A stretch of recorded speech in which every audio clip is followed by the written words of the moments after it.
What's up, everyone? One of the stories that's currently getting a lot of attention right now has to do with who within the Obama administration asked to unmask the identity of former National Security Advisor Michael Flynn.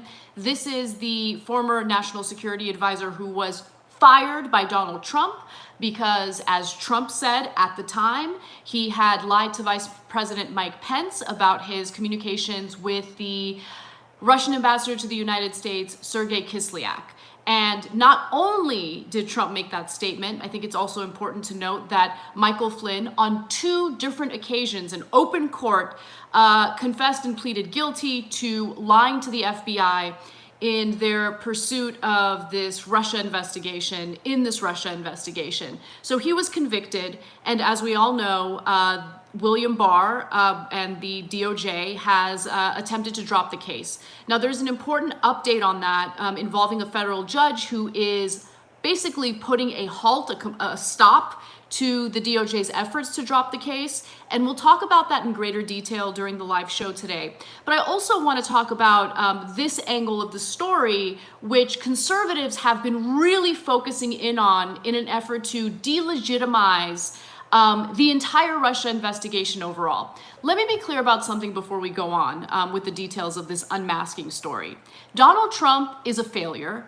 He has completely shown his lack of leadership and his incompetence when it comes to coronavirus. Make no mistake about it, this nonsense story is specifically getting a lot of attention among conservatives because they want to do anything and everything possible to distract Americans' attention away from the fact that more than 80,000 Americans have died due to Trump's lack of leadership here, and literally millions of Americans have contracted this virus. That is the story. Don't let them distract you with this nonsense. Now let's talk about this whole unmasking controversy. So basically, we have a new DNI person. As you all know, Dan Coats was fired by the Trump administration because he wasn't sufficiently loyal to Donald Trump, and he was replaced with the current DNI acting DNI chief, and his name is Grinnell. Okay, so what Grinnell did here, let me get his first, Richard Grinnell, sorry about that. So he's an extreme loyalist to Donald Trump, which is why Donald Trump has named him as the top intelligence advisor for the administration. And what Grinnell did is he looked into the Russia investigation to figure out who in the government was looking to unmask the identity of Michael Flynn in these intelligence reports. As we know, the intelligence reports are usually classified, obviously, but they will hide the identity of certain individuals who are noted in these intelligence reports. And one of those people happened to be Michael Flynn. Now, Michael Flynn, this is the thing that I don't get, all right? Michael Flynn lied to the FBI about his communications with the Russian ambassador to the United States, Sergei Kislyak. He had a conversation with Kislyak about how the Obama administration had implemented the sanctions against Russia in response to Russian meddling into our election. And essentially, he was telling Kislyak, like, hey, keep it cool, like, don't react to it yet, don't retaliate, let's just get the Trump administration in action and we'll deal with it then. Look, quite honestly, if Michael Flynn didn't lie about that, I don't really see, based on what we know for sure, I don't really see anything wrong with that conversation, right? My take is, you should handle these things with a more diplomatic approach, right? But of course, you have like extreme sides of both extreme sides to this story. And on one hand, you have Democrats who are hyperventilating about that conversation. And then you have Republicans who are like, he did absolutely nothing wrong. Yeah, he lied. And any other person who would lie to the FBI would face terrible consequences, but Flynn did nothing wrong, right? Like, so both sides drive me crazy because they just can't be honest and principled when it comes to this story. Flynn lying was wrong, okay? But I don't think that the conversation he had with Kislyak was necessarily a terrible conversation. I just wish that he were forthcoming about it. Now, this intelligence report, again, had masked the identity of Michael Flynn, and now we're learning through what Richard Grinnell is disclosing that there were some Obama-era officials who had asked for Flynn's identity to be unmasked. Republicans are making a big deal about that, as if it's not something that happens on a regular basis. It happens all the time. And I'll give you the details and who says it happens all the time in just a minute. But first, some details on who these officials were and who was asking to have Michael Flynn's identity unmasked. So the Washington Post had written that Grinnell provided the names to the Justice Department the day after it filed a motion to drop charges against Michael Flynn, who again pleaded guilty to lying to the FBI. Flynn was also fired as National Security Advisor because he lied to Vice President Mike Pence. And by the way, at the time, Trump was outraged about that. Trump was angry about that and felt the need to fire Michael Flynn. Now all of a sudden he's defending Michael Flynn. The list revealed that then U.S. Ambassador to the United Nations, Samantha Power, made unmasking requests 7 times between November 30th, 2016 and January 11th, 2017. The list revealed that James Clapper made 3 requests from December 2nd, 2016 through January 7th, 2017. And Brennan made 2 requests, one on December 14th and one on December 15th of 2016. James Comey, by the way, also made a request on December 15th, 2016. And then we have a January 12th, 2017 request from then Vice President Joe Biden. Okay. So now Fox News is reporting that like, oh, bare knuckles, you know, like Trump is going to use this against Biden and it's going to be so bad. Look, there's a lot, in my opinion, to attack Biden on.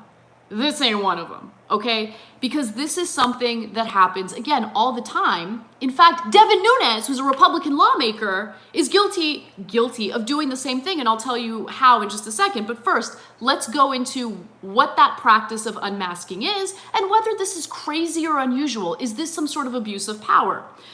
Unmasking is a routine practice used to identify a U.S. person who is anonymously referred to in an intelligence document. In this case, the intercepted conversations of Sergei Kislyak, then the Russian ambassador, who was a target of U.S. surveillance. Current and former officials said unmasking can be a vital tool for identifying potential spies or terrorists. In fact, a former White House official was quoted as saying unmasking is common, literally hundreds of times a year across multiple administrations.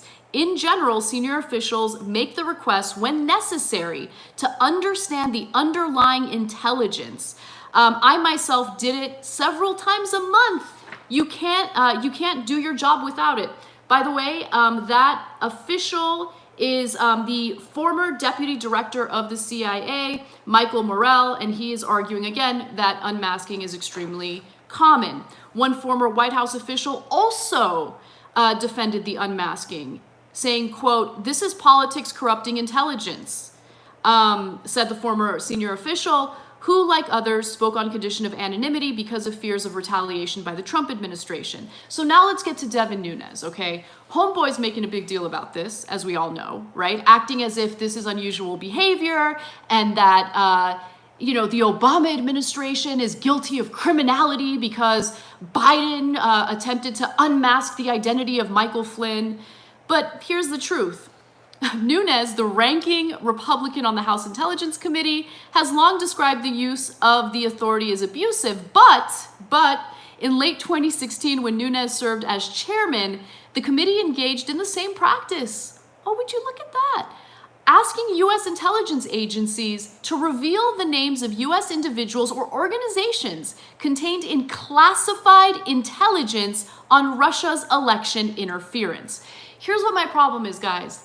You have dishonest BS all over government, on the left and the right, okay? I think that you need to be honest in order to be credible. So when it comes to, and by the way, when I say left, I'm referring to liberals. I'm not referring to like leftists. Because leftists, I think, have been critical of this entire process and have tried to be as fair and principled as possible. But like, on one hand, you have like Obama defending liberals, pretending as if every single little bit of information we've gotten from this Russia investigation is horrible and it's the end of the world. But there isn't enough of an analysis into whether or not the conversation, the content of what Flynn was talking about was really that terrible to begin with, right? Was it an attempt to be diplomatic? Was there quid pro quo? Like, that part of it, I feel like, wasn't adequately addressed by those who, I think wanted to blow the Russia investigation out of proportion. On the other hand, you have Republicans who are trying to pretend as though there was criminal activity within the Obama administration for merely doing this investigation. And there wasn't, especially when it comes to this unmasking controversy, which Republicans have done in the past as well. So that's where we are right now. I just want to make sure you guys are aware of all the facts, so you can just readily debunk the BS you hear. Again, I believe that this is just one additional attempt to distract Americans from what's really going on. And what's really going on is that hundreds of thousands of Americans are expected to die during this pandemic because of a lack of leadership by Donald Trump. Don't get it twisted. That's the story.